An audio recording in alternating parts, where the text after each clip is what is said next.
जेकर मिलल बा लबर सबर वाला पी के रोज काढ़ता वो मनाई भेंट होखो मनाई। एक बात सुन ल, खेत नाई बा तो गुजर हो जाई, खेत कम बा तो गुजर हो जाई, घर कम बा गुजर हो जाई, रुपया पैसा कम बा गुजर हो जाई, लेकिन मर्दे के दिमाग अगर पागल बा, उल्टा बा, पियकड़ बा, केतनो सजावा वो घर में सुख नहीं बा।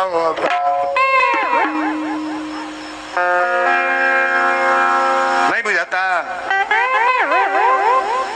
बुरबकवा जेकर जेकर मर्द मिलल बड़ा नैहर माई सब बतियावतिया होते कोई कैसे बतियाव तो ले तोर लीला बुझता नहीं हम का बुझता रे पढ़ले बड़े तो देख ले नंबर।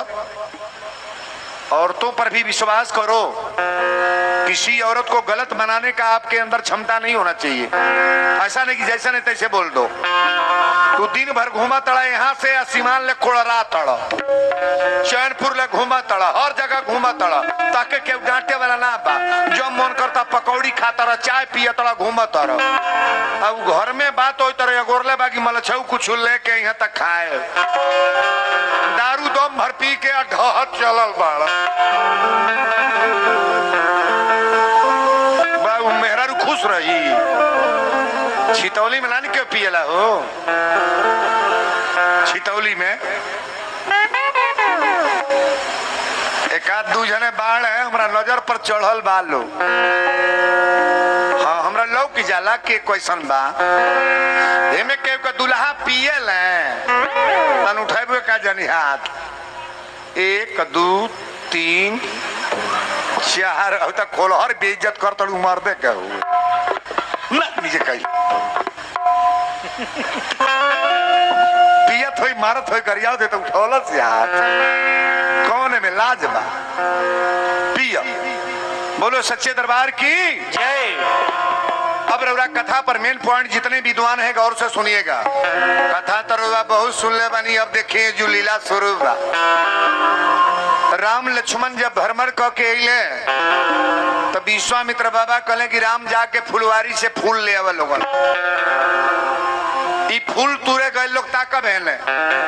वही टाइम में सीता के महतारी अपनी बेटी के पूजा करे भेजा तड़ी।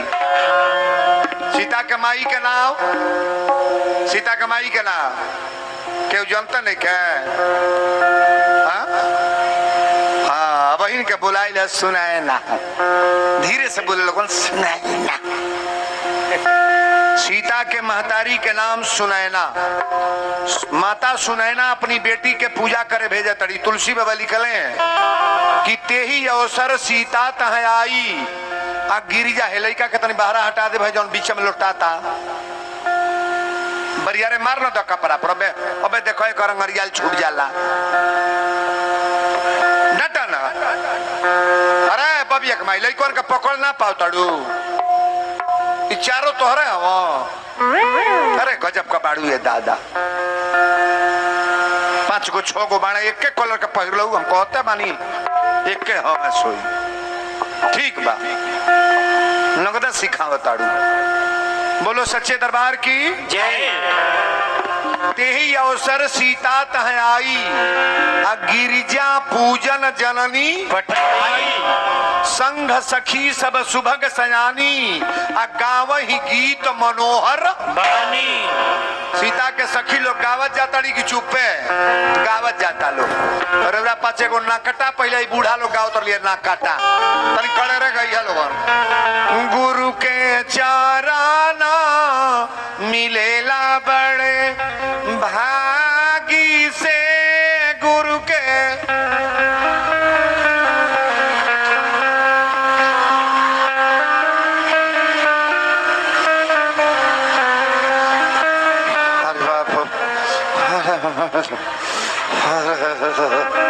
तुरे गावाला बजाव यही तर नखरा गावाला हे तरे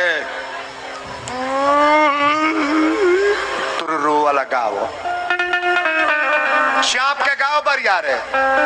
गुरु के चाराना मिलेला बड़े भागी से गुरु के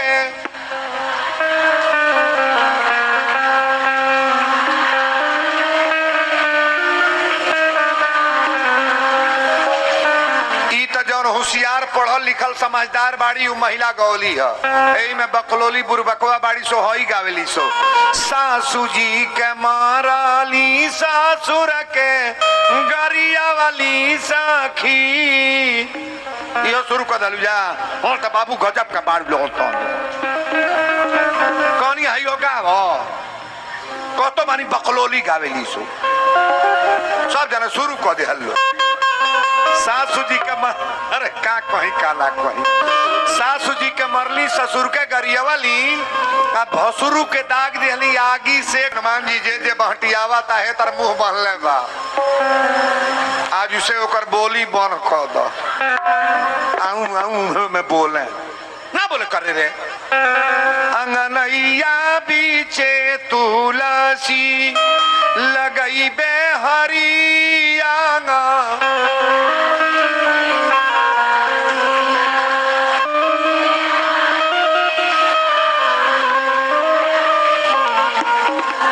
सासू के कौशल्या ये ससुर के राजा दशरथ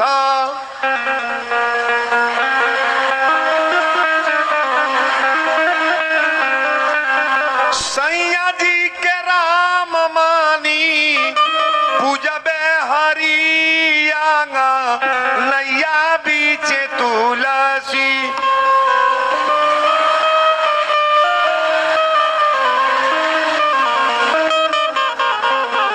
गड़बड़ाता न पथले के पूजब मर्दे के भूजबे हरी भाव में आवे लोगन भाव में पथले के पूजो मर्दे के भूजो न ये वीरेंद्र बाबा कहले सासू के कौशल्या ससुर के राजा दशरथ आ सैया जी के राम मानी पूजबे हरी अंगनैया बीच तुलसी ई रहल ना कटा होई है सहाना सहाना बुझली ना अरे चलो सिया प्यारी गिरिजा को पूजन चलो सिया प्यारी गिरिजा को पूजन चलो चलो सिया प्यारी गिरिजा को पूजन चलो धीरे से पैर धरो प्यारी बहिनी धीरे से पैर धरो प्यारी बहिनी धीरे से पैर धरो प्यारी बहिनी लीला है अजबे अपार अपार प्यारी बहिनी लीला है अजबे अपार अपार प्यारी बहिनी लीला है अजबे अपार ई त सीता के सखी लोग गावल ह छितौली के सखी लोग का गावेली छितौली के अरे जड़ी मेरी साड़ी सलमा सितारा जड़ी जड़ी मेरी साड़ी सलमा सितारा जड़ी जड़ी मेरी साड़ी सलमा सितारा जड़ी फूलवा लोढ़न में तो बगिया गई थी फूलवा लोढ़न में तो बगिया गई थी फूलवा लोढ़न में तो बगिया गई थी गड़ी मेरी साड़ी मलिया के दिल में गड़ी मेरी साड़ी मलिया के दिल में गड़ी मेरी साड़ी मलिया के दिल में गड़ी पूजा करन में तो मंदिर गई थी पूजा करन में तो मंदिर गई थी पूजा करन में तो मंदिर गई थी गड़ी मेरी साड़ी पंडित के दिल में गड़ी मेरी साड़ी पंडित के दिल में गड़ी मेरी साड़ी पंडित के दिल में गड़ी बोल दी गिरजा महारानी की रौरापा शंकर जी के जल चढ़ाई ले लेकिन सीता मैया के कर पूजा के ले बड़ी शंकर जी की औरत के नाम है गिरिजा क्या नाम है शंकर जी की औरत का नाम सती, शंकर की औरत का नाम पार्वती, शंकर की औरत का नाम अंबिका, शंकर की औरत का नाम गौरी, शंकर की औरत का नाम गिरिजा और शंकर की औरत का नाम दुर्गा। केकर मेहरारू है साहब? भोलेनाथ के। अब देखिए असली बात रोवा जान ली। सीता मैया मंदिर में गई बड़ी हमारी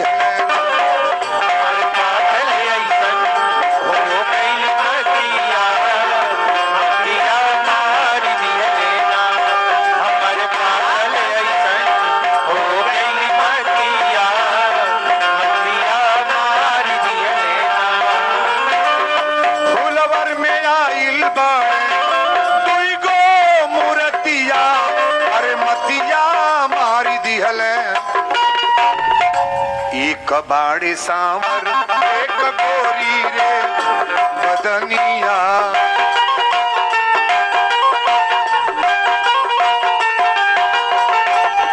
चमकीला चेहरा जैसे चांद के चननिया,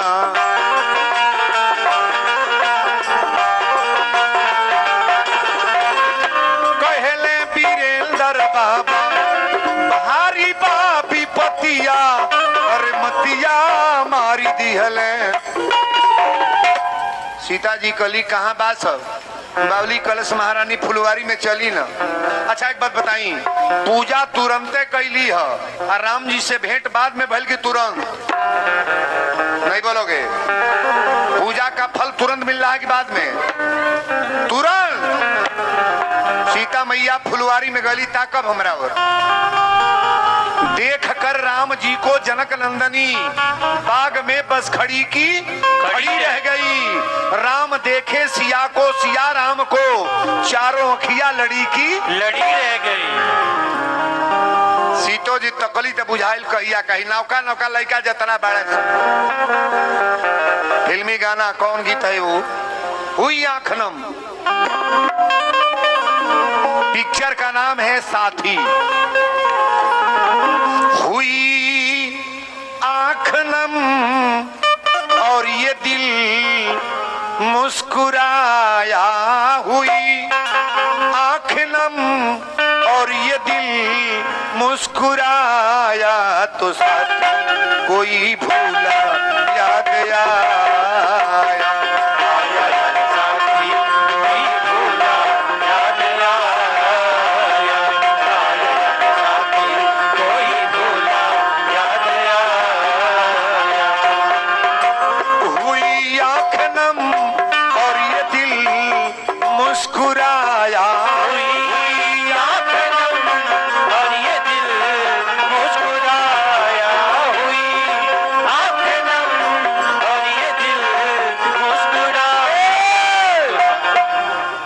कोई भूला फिल्मी गाना हो। नौका लड़का इतनी पर का गावा तरस लौका लड़का। सीता मैया फुलवारी में गल बड़ी देखी राम जी के ओर देखली जब तो तकते रह गली 5 मिनट ले। अगर प्रेम करना है तो सीता राम के तरह से करो, प्रेम करना है तो राधे श्याम राधिका है रुक्मिणी के तरह से करो कि दुनिया वाले जान जाए कि कोई प्रेम में बंधन में बंधा है महाराज।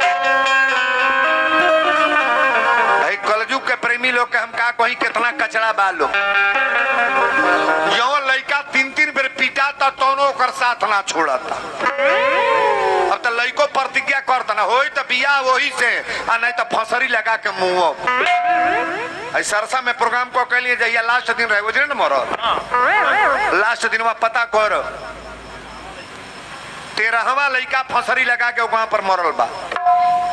13 लड़का जीरा देवी के बगल में सरसा गांव है अके में तो वही कुलकांड में माई बाप कहता ना बियाह न कर लायक ना बा घर ना निक बा ओ मले छबा टक्का जनी कौन अमृत बा होई त वही ओई हतर बियाह।